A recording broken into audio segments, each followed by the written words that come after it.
Курж масхан шил хачлахтаж отопление канр отопление яркох чханр шил холор хамти хавар везеш холор урока. Проблемы с отоплением. Сыпающаяся штукатурка, гнилой деревянный паркет. Теперь все эти неудобства для 22-й школы в селении Верхние Ачулуки позади. Построена она еще в 1957 году. И за все время таких масштабных ремонтных работ, по словам Зои Кузьговой, здесь не было ни разу. Светлые просторные кабинеты, у нас будет новая мебель, новые доски. Вот нам привезли интерактивные доски, меловые доски, мебель поменяли. Ну, будем надеяться, что у нас все будет хорошо. Несмотря на то, что мы занимаемся в таких условиях, старались не отставать от других школ, давать показатели.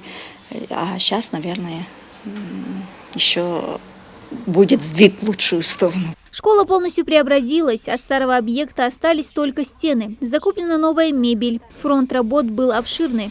От полной замены отопительной системы до установки новых окон и дверей.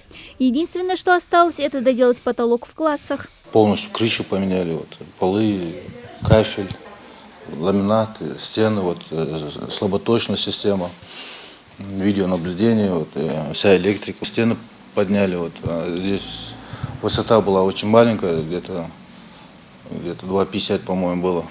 За ходом работы в учебном заведении следит Минстройрегиона. Заместитель министра Сергей Леонтьев осмотрел вместе с подрядчиком школу и оценил проделанную работу. Такой мониторинг представителями ведомства проводился на постоянной основе. Система видеонаблюдения? Все сделано, да. Сделано, да?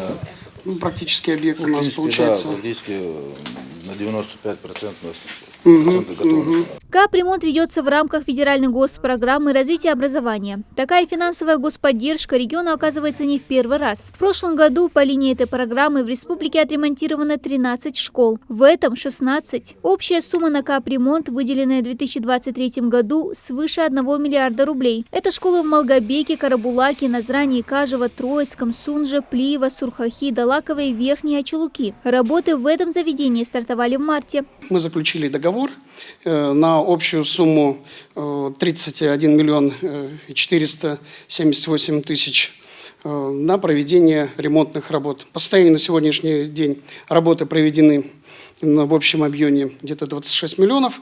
Готовность школы мы оцениваем очень высокую. Хочу отметить очень хорошее качество работ, такой хозяйский подход к делу подрядчика.